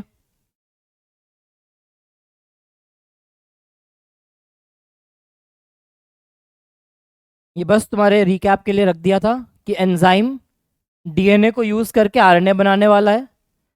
प्रोकैरियोट में सिर्फ एक ही टाइप है, यूकैरियोट में 3 टाइप, और यही तीनों टाइप हमने एग्जैक्ट कॉपी में भी लिखे हैं कि पॉलीमरेज 1 से राइबोसोमल आरएनए, पॉलीमरेज 2 से एचएनआरएनए, पॉलीमरेज 3 से टी और 5s आरएनए मेनली बन रहे हैं। फिर ये रहा एनसीईआरटी का डायग्राम। क्या दिखाया इन्होंने? आरएनए पॉलीमरेज और सिग्मा फैक्टर आते हैं और ये जाके जुड़ते हैं प्रमोटर वाले रीजन में। फिर क्या दिख रहा है? सिग्मा निकल गया बाहर, और ये जो आरएनए पॉलीमरेज है ये खुद आगे जाता है और डीएनए को अनकॉइल कर देता है। कोडिंग स्ट्रैंड 5 प्राइम वाली है, ब्लू वाली स्ट्रैंड, तो वो कोडिंग है। 3 प्राइम जो रेड वाला है वो टेम्पलेट है। टेम्पलेट को पढ़ के थोड़ा सा आरएनए अटैच्ड है, बाकी आरएनए डिस्प्लेस होता चला जाता है। टर्मिनेटर पे रो फैक्टर से एनकाउंटर होता है, वो इसको हटवा देता है, आरएनए को हटवा देता है और प्रोसेस खत्म हो जाती है। बैक्टीरिया में 3 मेजर टाइप के आरएनए हैं। एमआरएनए मैसेंजर, टीआरएनए हम पढ़ेंगे ट्रांसफर, आरआरएनए है राइबोसोम बनाने वाला आरएनए। ये तीनों आरएनए प्रोटीन बनाने के लिए चाहिए। हम पढ़ेंगे आज एमआरएनए टेम्पलेट देता है, इंफॉर्मेशन स्टोर करके बैठा है। टीआरएनए ट्रांसफर, वो अमीनो एसिड्स को लेके आता है ट्रांसफर के लिए, न्यूक्लियोटाइड्स को रीड करता है। और राइबोसोमल आरएनए स्ट्रक्चर और कैटालिटिक दोनों रोल प्ले करता है, ये हम पढ़ेंगे। Single DNA dependent RNA polymerase है, सारे टाइप के आरएनए बनाता है बैक्टीरिया में। ये आरएनए पॉलीमरेज प्रमोटर पे आता है, ट्रांसक्रिप्शन इनिशिएट होती है, न्यूक्लियोसाइड ट्राइफॉस्फेट्स एज सबस्ट्रेट पॉलीमराइज के लिए यूज होते हैं। टेम्पलेट डिपेंडेंट मैनर है, कॉम्प्लीमेंटैरिटी भी फॉलो हो रही है। अब क्या लिखा है? It somehow also facilitates opening of healing helix. यहां पे ये इट कौन है? यहां पे ये इट है आरएनए पॉलीमरेज, ये है वो इट। क्या लिखा है? Only short stretch of RNA remain bound to the enzyme. थोड़ा सा ही आरएनए का टुकड़ा एंजाइम से जुड़ता है, बाकी तो बाहर निकलता जा रहा है। जब पॉलीमरेज टर्मिनेटर वाले रीजन में आएगा तो nascent RNA falls off. Nascent मतलब वो जो न्यूली सिंथेसाइज्ड आरएनए है वो अलग हो जाएगा, इससे टर्मिनेशन हो जाती है ट्रांसक्रिप्शन की। इंट्रीगिंग क्वेश्चन, दिमाग लगाने वाला क्वेश्चन है कि आरएनए पॉलीमरेज कैसे ये तीनों चीजें कराता है। तो देखो क्या लिखा है कि आरएनए पॉलीमरेज सिर्फ कैटलाइज कराता है इलोंगेशन। अकेला आरएनए पॉलीमरेज खाली इलोंगेशन ही करा सकता है। इट एसोसिएट ट्रांजिएंटली, ट्रांजिएंटली मतलब कुछ वक्त के लिए, कुछ चंद लम्हों के लिए। ये जुड़ता है इनिशिएशन फैक्टर सिग्मा से और लास्ट में जुड़ता है टर्मिनेशन फैक्टर से। इनिशिएशन फैक्टर इनिशिएट कराता है, रो फैक्टर टर्मिनेट कराता है। Association with these factors alters the specificity of the polymerase। ये जब जुड़ते हैं तो इससे पॉलीमरेज के बर्ताव में चेंज आता है। तो या तो वो चीजों को इनिशिएट करा सकता है या अकॉर्डिंगली खत्म भी करा सकता है। फिर क्या पढ़ा? बैक्टीरिया में एमआरएनए को कोई प्रोसेसिंग नहीं चाहिए। फिर ट्रांसक्रिप्शन और ट्रांसलेशन सेम कंपार्टमेंट में हो रहे हैं, वहां पे कोई साइटोसॉल और न्यूक्लियस का कॉन्सेप्ट नहीं है अलग से। There is no nucleus in bacteria. तो translation can begin before the mRNA is fully transcribed. ऐसा जरूरी नहीं कि पहले एमआरएनए पूरा बनेगा फिर उसकी प्रोटीन सिंथेसिस स्टार्ट की जाए। हाथ के हाथ एमआरएनए जितना भी बन रहा है उतना उतना अमीनो एसिड बनाते जा रहे हैं। तो transcription and translation can be coupled. किसमें? बैक्टीरिया में। बैक्टीरिया बोलने से मतलब क्या है? प्रोकैरियोट्स। फिर यूकैरियोट में क्या बोला?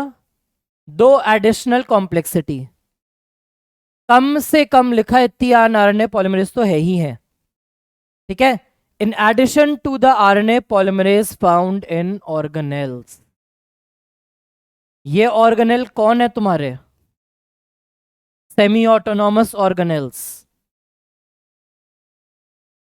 माइटोकॉन्ड्रिया और क्लोरोप्लास्ट के पास अपने खुद के पॉलीमरेज हैं। Clear cut division of labour है, अलग अलग पॉलीमरेज को अलग अलग जिम्मेदारी दी है। पॉलीमरेज 1 राइबोसोमल आरएनए बनाते हैं, ये 3 टाइप के। पॉलीमरेज 3 T5S SNRNA बनाता है।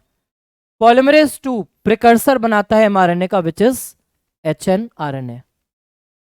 सेकेंड कॉम्प्लेक्सिटी क्या है? द प्राइमरी ट्रांसक्रिप्ट यानी HNRNA contains both exon and intron and they are non functional. हमने कहा था यूकैरियोट मोनोसिस्ट्रॉनिक तो है, एक प्रमोटर के कंट्रोल में एक ही सिस्ट्रॉन है, लेकिन वो सिस्ट्रॉन के अंदर कुछ ऐसे सीक्वेंसेस जो काम के नहीं है, जिन्हें हमने कहा था इंट्रॉन, उन्हें काट के भी हटाना है। और mRNA को एंजाइम से बचाने के लिए उनकी पहले और उनके लास्ट में चीजें ऐड करनी पड़ती हैं। तो वही हम देखते हैं आगे। एक बार फ्लो देख लो, अभी हमने क्या क्या किया है।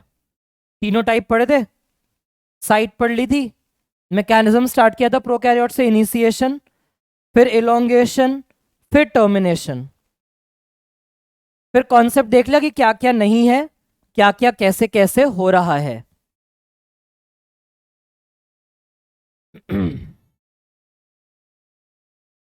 यूकैरियोट में भी ओवरऑल तरीका तो वही है, उनमें भी इनिशिएशन फैक्टर्स हैं जो पॉलीमरेज को प्रमोटर तक लाते हैं। वही पॉलीमरेज डीएनए को अनकॉइल करता है, न्यूक्लियोटाइड्स ले लेके आता है, सब कुछ वही कर रहा है, लेकिन यूकैरियोट में है एडिशनल कॉम्प्लेक्सिटी।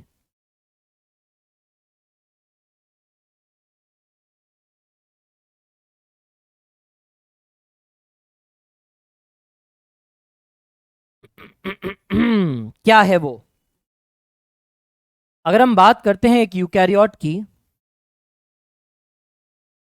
तो प्रमोटर, टर्मिनेटर, 3 प्राइम 5 प्राइम सारे कॉन्सेप्ट वही हैं, लेकिन इससे जो आरएनए बनेगा उसे हम स्टार्टिंग में बोलेंगे HNRNA। इसमें ऐसे हिस्से भी हैं जो काम के नहीं होते, इनको हम बोलते हैं इंट्रॉन्स, और जो काम के हिस्से हैं उन्हें हम कहते हैं सबको एक्सॉन्स। ठीक है, ग्रीन वाला एक्सॉन, सॉरी ग्रीन वाला इंट्रॉन, व्हाइट वाला एक्सॉन। तो ये HNRNA बना है। अब ये जो HNRNA है, इस HNRNA की कैपिंग करनी होती है, इस HNRNA की टेलिंग करनी होती है,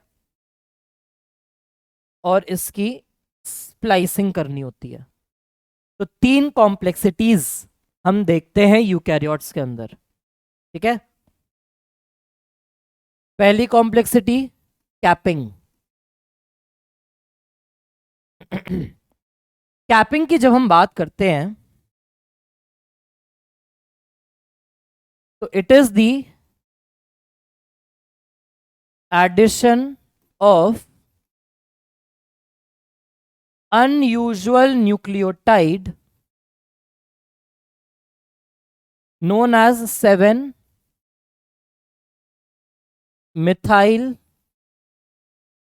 guanosine ट्राइफॉस्फेट। एक अनयूजुअल न्यूक्लियोटाइड है, कहां पे? The addition of unusual nucleotide at 5 prime end. इसी को शॉर्ट में हम लिखते हैं 7M, फिर लिखते हैं बड़ा सा G, और नीचे लिख देते हैं ट्रिपल P। MG-PP, ये है आपकी कैप, इसको बोलते हैं कैप। सर पे टोपी लगाते हैं, तो ऐसे ही वो जो आपका आरएनए है उसके 5 प्राइम एंड पे लगाया जाता है। तो capping is addition of the nucleotide at 5 prime end. ये न्यूक्लियोटाइड कौन है? 7 मिथाइल ग्वानोसिन ट्राइफॉस्फेट है।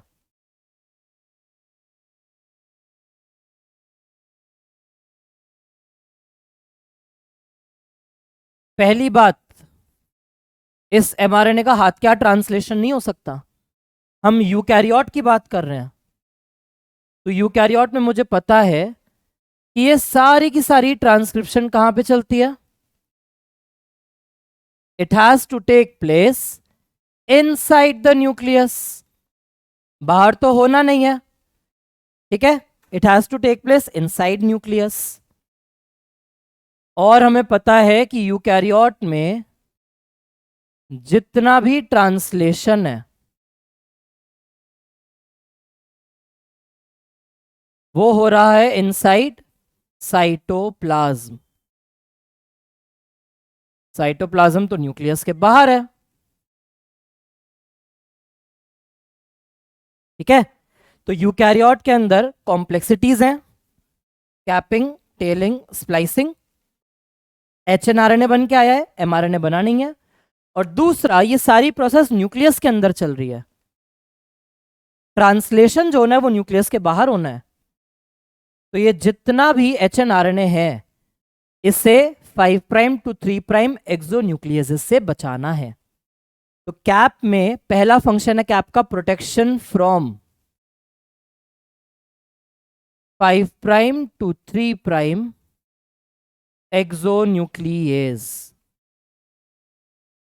हमने कहा था कुछ एंजाइम्स हैं जो न्यूक्लिक एसिड को 5 प्राइम वाले एक्सटर्नल एंड से काटना शुरू कर सकते हैं। तो एंजाइम को तो नहीं पता ना वो एमआरएनए काम का है या नहीं, तो ये बताने के लिए कि नहीं इसको मत छेड़ो, तो उस पर कैप लगा दी जाती है। और इसी कैप का सेकेंड फंक्शन आएगा ट्रांसलेशन में। The cap is recognised by small sub unit of ribosome.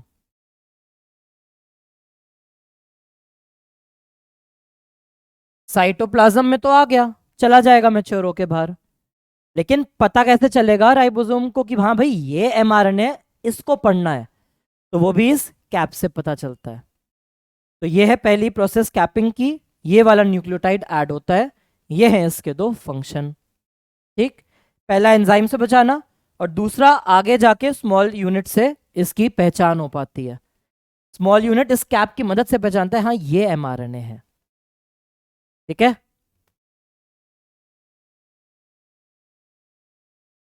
फिर हमने कहा सेकेंड प्रोसेस,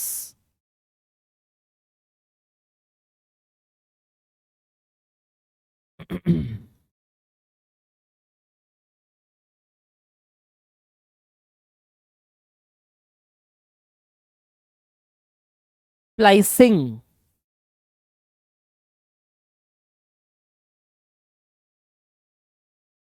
यहां पे दर्जी वाला काम चलता है, टेलर वाला काम चलता है, क्या?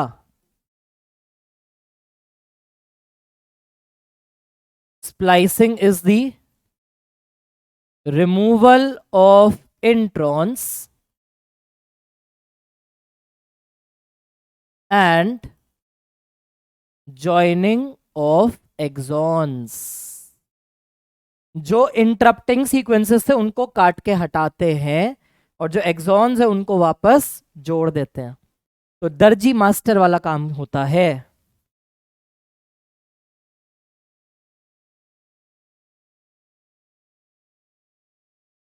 फिर हमने कहा था इट इज परफॉर्म्ड बाय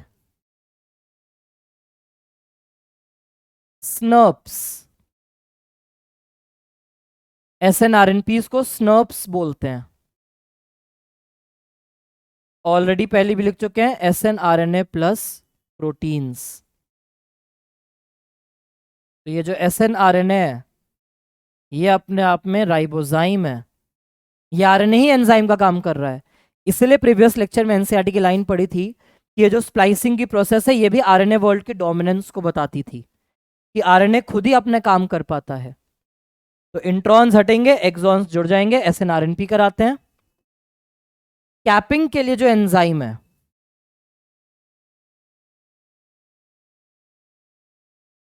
उसका नाम है गुएनाइलिल। गुएनाइलिल ट्रांसफरेज। गुएनाइलिल ट्रांसफरेज स्प्लाइसिंग का मेंबर है। एसएनआरएनपी उसे स्नर्प बुलाते हैं। क्या होता है यहाँ पे?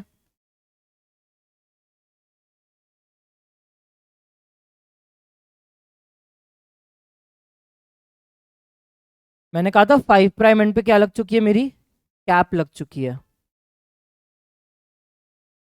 इसी कैप को एनसीईआरटी ने लिखा हुआ है MG पी। मैंने कहा बीच बीच में कौन है?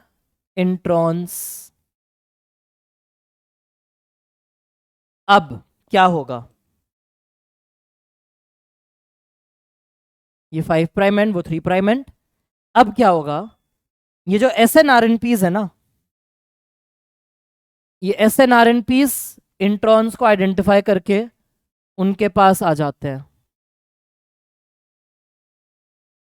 SNRNPs इंट्रॉन्स के पास आके जुड़ जाते हैं। तो अब इसी को हम बोलते हैं स्प्लाइसोसोम कॉम्प्लेक्स। ये जो बन रहे हैं ना सारे, इनको हम बोलते हैं स्प्लाइसोसोम।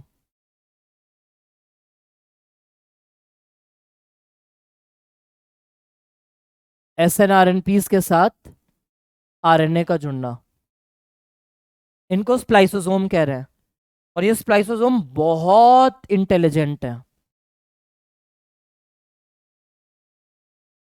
Very intelligent proteins. ये धीरे धीरे करके क्या करते हैं, इस तरीके से इंट्रॉन्स की लूप्स बनवा देते हैं।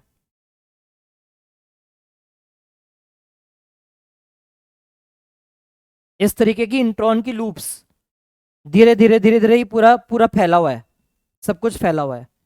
इंट्रॉन्स के पास आके चिपके और धीरे धीरे इंट्रॉन्स को पास ला रहे हैं, पास ला रहे हैं, पास ला रहे हैं, पास ला रहे हैं। तो इंट्रॉन की लूप्स ही बन जाती है और एक्सॉन्स पास आने लग जाते हैं सारे। और फिर ये एसएनआरएनपीज जो है, इन्हीं के पास एंडोन्यूक्लियस एक्टिविटी भी है। कहा था न्यूक्लिक एसिड को अंदर से काट सकते हैं, तो इंट्रॉन्स को काट देंगे। और इनके पास लाइगेज एक्टिविटी भी है, तो एक्सॉन्स को लाइगेट कर देंगे, सील कर देंगे।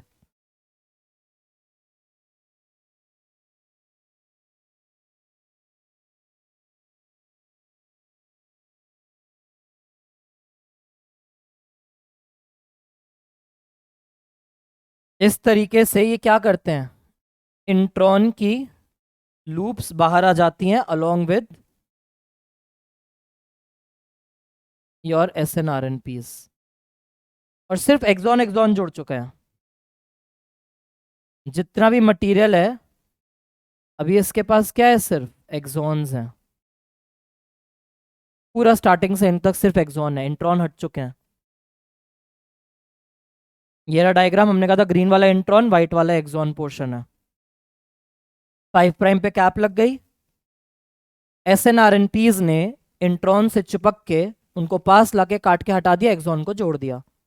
तो सारे एक्सॉन्स जुड़ चुके हैं, इंट्रॉन बाहर। और अब आएगी थर्ड कॉम्प्लेक्सिटी, सिंगल व्यू देख लो इसका। 3 प्राइम एंड को भी तो बचाना है चीजों से, तो वो प्रोसेस है tailing. It is the addition of AMP, adenosine monophosphate, या एडिनाइलिक एसिड के रेसिड्यूज। रेसिड्यूज मतलब molecules. It is the addition of AMP at 3 prime end by poly A polymerase। जो टेलिंग होती है इसको हम बोलते हैं पॉली ए टेल। बहुत सारे एडेनिन वाले रेसिड्यूज, एडिनाइलिक एसिड वाले रेसिड्यूज लगते जाते हैं, बहुत सारे। कितने लगते हैं? 200 से 300 मॉलिक्यूल्स।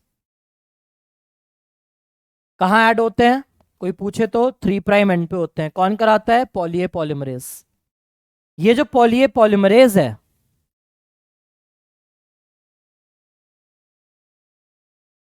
पॉली ए पॉलीमरेज को टेम्पलेट नहीं चाहिए। वो डीएनए को पढ़ के ए नहीं लगाता। तो ये हमारा टेम्पलेट इंडिपेंडेंट आरएनए पॉलीमरेज है। आरएनए को पॉलीमराइज तो कर रहा है, लेकिन डीएनए को नहीं पढ़ता। ये आपका एचएनआरएनए बन के अलग हो चुका है, टर्मिनेटर पे प्रोसेस खत्म हो गई थी। अब वो जो एचएनआरएनए आया है, वो उसके एंड पे बस ए लगाता चला जाएगा, कुछ नहीं करेगा। और कैप आ चुकी थी।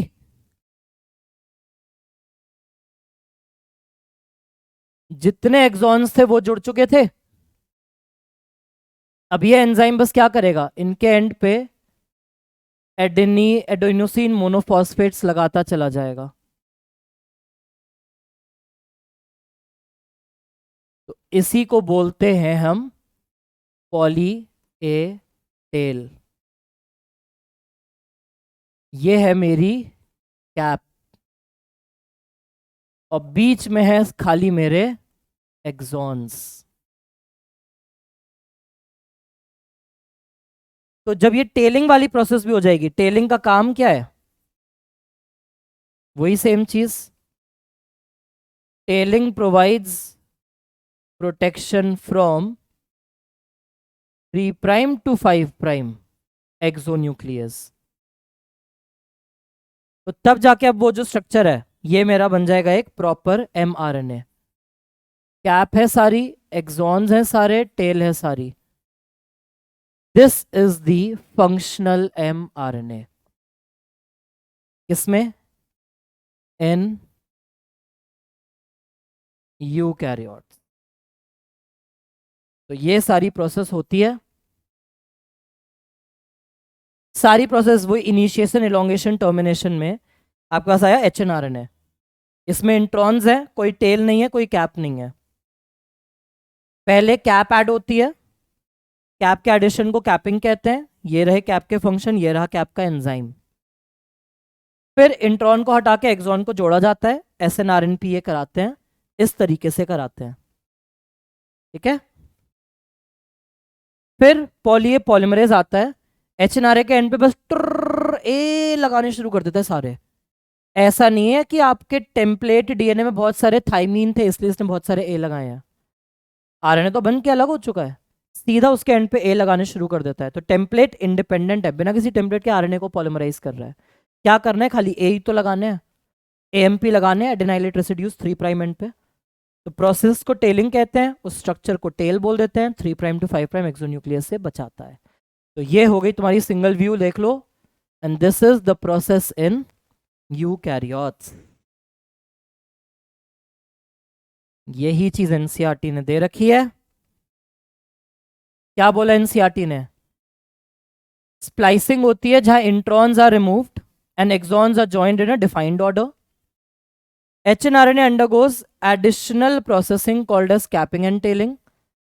कैपिंग में एक अनयूजुअल न्यूक्लियोटाइड लगता है, मिथाइल ग्वानोसिन ट्राइफॉस्फेट। 7 मिथाइल बोलने का मतलब था कि 7th पोजीशन पर मिथाइल है, 5 प्राइम एंड ऑफ एचएनआरएनए पे।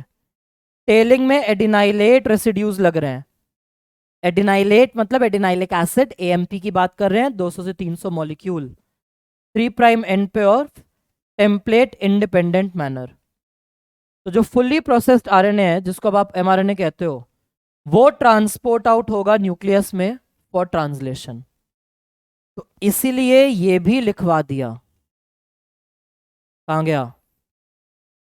कि यहां पे न्यूक्लियस के अंदर ट्रांसक्रिप्शन है, न्यूक्लियस के अंदर एमआरएनए बनाना है। एमआरएनए काम बाहर जाके करना है, तो पहले उसकी दोनों तरफ की प्रोटेक्शन भी चाहिए थी, इसलिए वो चीज जरूरी हो गई थी। ठीक है, सॉर्टेड है सारी एनसीईआरटी, साथ साथ ही कर लेते हैं। ये रहा MG+P, दिख रहा है? आरएनए आगे मूव, पॉलीमरेज आगे मूव करता जा रहा है, एक्सॉन इंट्रॉन बनता जा रहा है, कैप लग चुकी है पहले ही, आरएनए पूरा अलग हो चुका है, कैप है, एक्सॉन इंट्रॉन है, अब इसकी स्प्लाइसिंग हो रही है। स्प्लाइसिंग में क्या हो रहा है, ये आके जुड़ते जा रहे हैं यहाँ पे प्रोटीन्स की मदद से, ये इंट्रॉन्स लूप बन बन के निकलती जा रही हैं बाहर और फिर बाद में कट के अलग हो जाएंगी। टेलिंग की प्रोसेस का नाम दिया हुआ है पॉली एडिनाइलेशन। एनसीईआरटी ने टेलिंग का नाम क्या दिया हुआ है? Poly adenylation. बहुत सारे एडिनाइलेट रेसिड्यूज लगना, तो पॉली एडिनाइलेशन।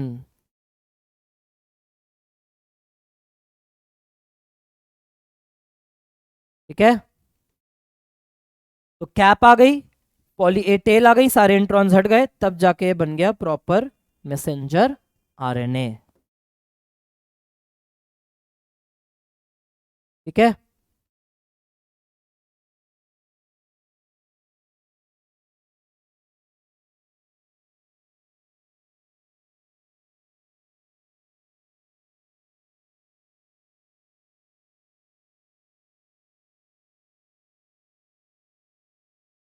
हाँ जी। तो नेक्स्ट, जैसा हमने एनसीईआरटी में भी पढ़ा था, वो समराइज कर दिया यहाँ पे। वो जो एनसीईआरटी ने तुम्हें बताया इंट्रोडक्शन के पैराग्राफ में, टीआरएनए, एमआरएनए, आरआरएनए, तो वो ये रहे सारे के सारे। ठीक है, ओवरऑल सेल में लगभग 5% होता है एमआरएनए। मैसेंजर आरएनए सबसे बड़ा होता है, ये टेम्पलेट देता है, प्रोवाइड्स टेम्पलेट फॉर ट्रांसलेशन। ये आरएनए टेम्पलेट डीएनए से बना था, अब यही आरएनए ट्रांसलेशन के लिए टेम्पलेट का काम भी करेगा। मैसेंजर क्यों बोल रहे हैं? क्योंकि डीएनए का वो जो मैसेज है कि भाई प्रोटीन का अमीनो एसिड सीक्वेंस क्या होना चाहिए, वो मैसेज लेके ये एमआरएनए आया है, तो इसको बोलते हैं मैसेंजर। सबसे ज्यादा क्वांटिटी में आरआरएनए, जिसका नाम है ribosomal RNA, play structural role. Structural कैसे? यही राइबोसोमल आरएनए जो होते हैं ना, it forms ribosomal sub units. जो राइबोसोम के यूनिट्स बनते हैं वो यही बताते हैं। कैटालिटिक रोल आरएनए वर्ल्ड में पढ़ा था, पेप्टाइडल ट्रांसफरेज एंजाइम।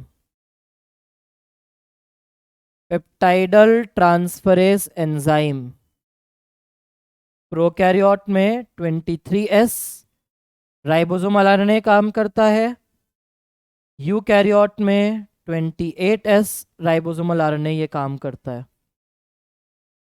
तो कैटालिटिक भी है, स्ट्रक्चरल भी है। और फिर लगभग 15% है टीआरएनए, ट्रांसफर आरएनए सबसे छोटे साइज का है, ये अमीनो एसिड लाता है, ये इस एमआरएनए को पढ़ता है सॉरी,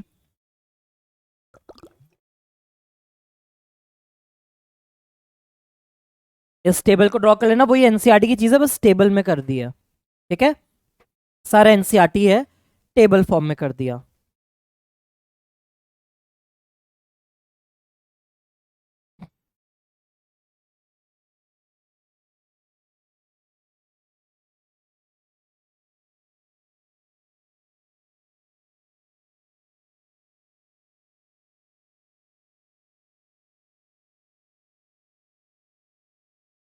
सिंगल व्यू में एक बार देख लो, पॉज करके लिख लो इसको। फिर आज के लिए लास्ट हेडिंग टीआरएनए।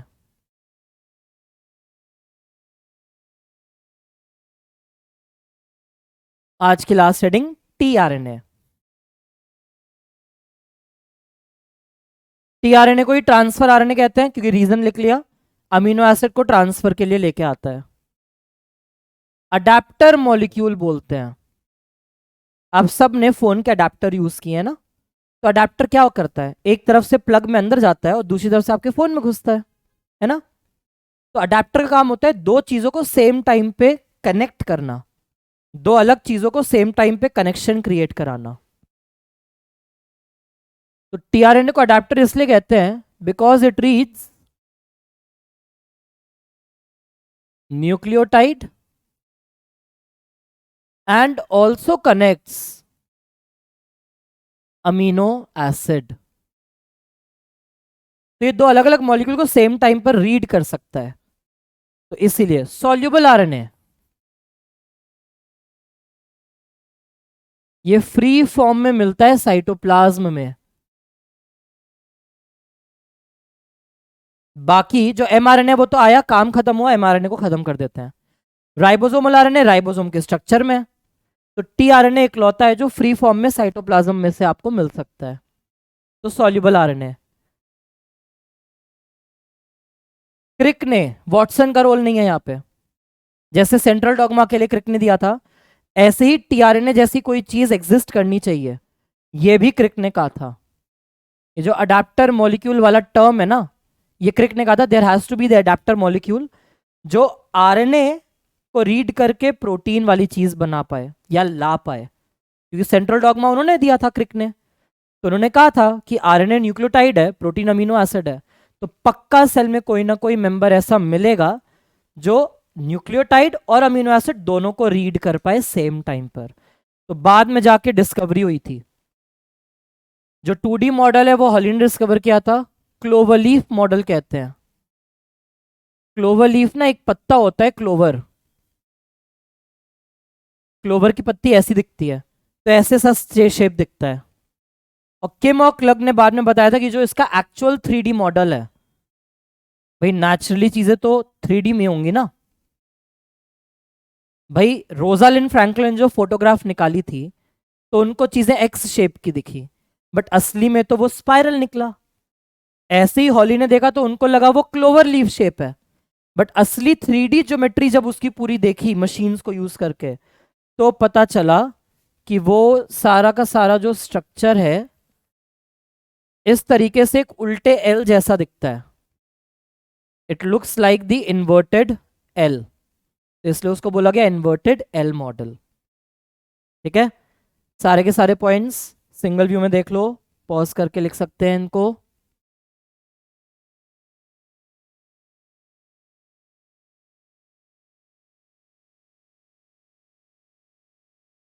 टीआरएनए का एक स्टैंडर्ड अगर हम 2D स्ट्रक्चर देखें, पढ़ना आसान होता है, क्लोवरलीफ मॉडल।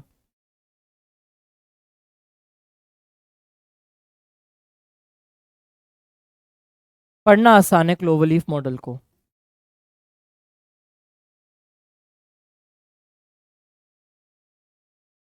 इस तरीके से ना बहुत सारी लूप्स बनी होती हैं।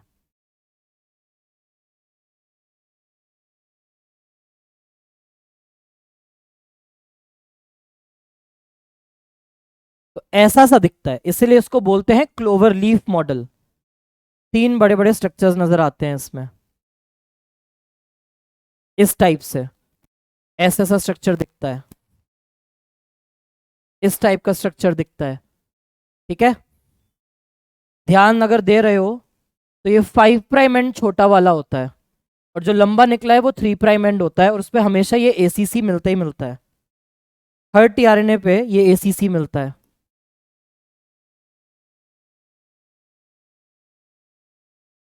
5' पे हमेशा G, 3' पे हमेशा ACC। ये बीच के रीजन्स हैं जो खुद इंटरनल बॉन्ड बना लेते हैं, तो इसलिए ये ना चिपक जाता है अपने आप पे ही, अपने आप पे ही चिपक जाता है। और जहां बॉन्ड नहीं बनते वो खुले खुले रीजन्स रहते हैं।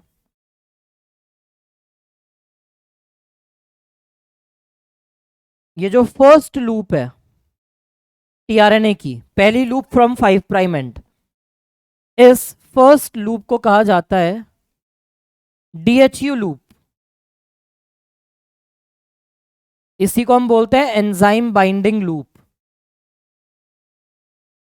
किस एंजाइम से जुड़ता है, क्यों जुड़ता है, वो हम अभी नहीं देख रहे, वो हम बाद में देखेंगे।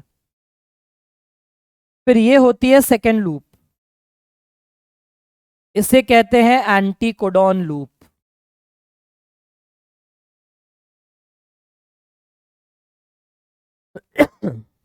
This loop binds to mRNA। फिर ये एक छोटी सी थर्ड लूप है वेरिएबल, इसका कोई रोल नहीं है।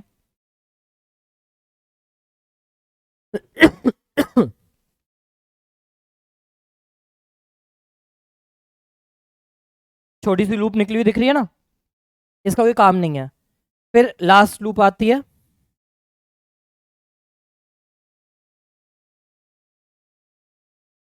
इसे कहते हैं टी साई सी लूप। ये लूप इस टीआरएनए को राइबोसोम में अटैच होने की हेल्प करती है, तो इसको हम कहते हैं राइबोसोम बाइंडिंग लूप।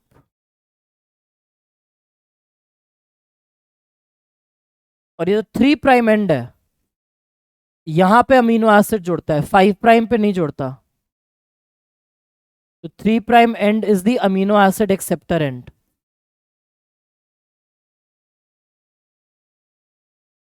तो ये एक तरफ से अमीनो एसिड जोड़ सकता है और एक तरफ से एमआरएनए को रीड कर सकता है।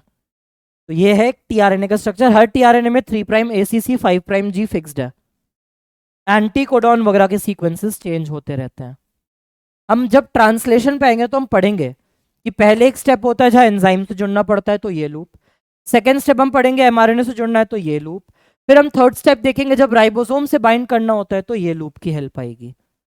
DHU TSIC की फुल फॉर्म्स में मत जाना, छोड़ देना उन फुल फॉर्म्स को, ये ध्यान जरूर रखना, ठीक है।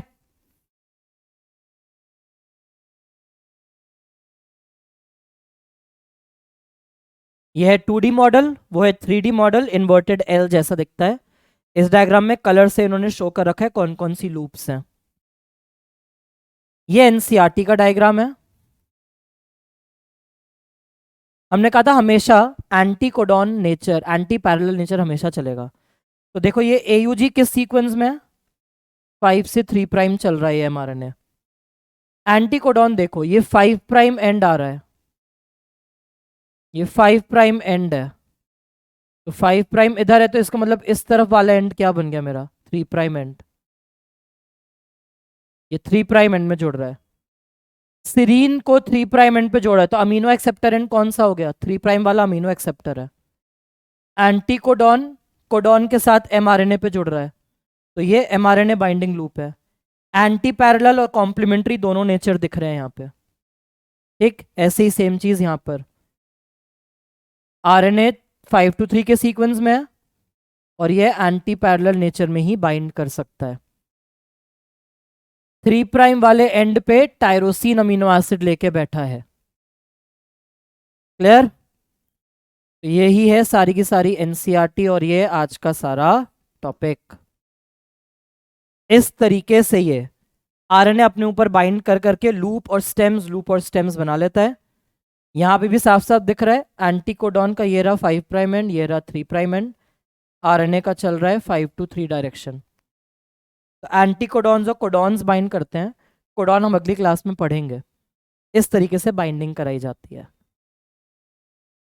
ठीक है। तो ये सारा का सारा हमने देख लिया आज। फटाफट questions. Methyl guanosine triphosphate is added at 5 prime end of HRNA in a process of capping. Segments of mRNA removed during splicing are called. जो हट रहे हैं वो कौन से हैं, इंट्रॉन्स। यूकैरियोट में एमआरएनए किससे बनेगा, एचएनआरएनए से, और एचएनआरएनए किससे बनेगा, पॉलीमरेज 2 से। गुड। इनकरेक्ट स्टेटमेंट क्या है यहाँ पे, प्रोकैरियोट में जीन पॉलीसिस्टोनिक होती है, करेक्ट। यूकैरियोट में जीन में इंटरप्टिंग सीक्वेंसेस हैं, करेक्ट। यूकैरियोट में स्प्लिट जीन है, correct. Intervening sequences appear in mature RNA, incorrect. वो तो काट के हटा दिए थे। आरएनए पॉलीमरेज के लिए क्या सही है, आरएनए पॉलीमरेज 1 राइबोसोमल आरएनए बनाता है, सही है। आरएनए पॉलीमरेज 2 एसएनआरएनए बना रहा है, गलत। पॉलीमरेज 3 का काम था। आरएनए पॉलीमरेज 3 एचएनआरएनए बना रहा है, गलत। पॉलीमरेज 2 का काम था। पॉलीमरेज 2 एचएनआरएनए बनाते हैं, सही। तो 1 is correct, 4 is correct. Match the following. Sigma factor initiation कराएगा। Coding strand 5 to 3, capping 5 prime end tailing 3 prime end. तो ए का 2, बी का 4, सी का 5, डी का 1। ठीक है, तो इतना ही था इस लेक्चर के अंदर। ठीक, क्या क्या पढ़ा हमने आज, क्या क्या देखा हमने आज कि आरएनए पॉलीमरेज का नेचर कैसा है, प्रोकैरियोट यूकैरियोट में कितने टाइप के हैं, प्रोकैरियोट में कैसे प्रोसेस होती है। फिर हमने देख लिया यूकैरियोट का आरएनए पॉलीमरेज कौन सा पॉलीमरेज क्या बना रहा है। फिर हमने कॉम्प्लेक्सिटी देखी, कैपिंग, टेलिंग, स्प्लाइसिंग की। 3 टाइप के एमआरएनए का कंपैरिजन टेबल बना के दे दिया है, उसे आराम से कॉपी करना। टीआरएनए के पॉइंट्स जो थे बेसिक एनसीईआरटी के बेसिक स्ट्रक्चर हमने बना के दे दिया, वो आपको नोट डाउन करना है। That is it. Next class में हम ये देखेंगे कि साइंटिस्ट ने कैसे पता लगाया कि किस न्यूक्लियोटाइड अरेंजमेंट से अमीनो एसिड का पता चलता है। तो जेनेटिक कोड कैसे क्रैक हुआ ये पता लगाएंगे, उसमें क्या म्यूटेशन होते हैं ये पता लगाएंगे। ठीक है, तो ये हम नेक्स्ट क्लास में करेंगे। ट्रांसलेशन का इनिशिएशन करेंगे, बाकी करेंगे बाद में। Till then take care, stay motivated, study hard, bye bye.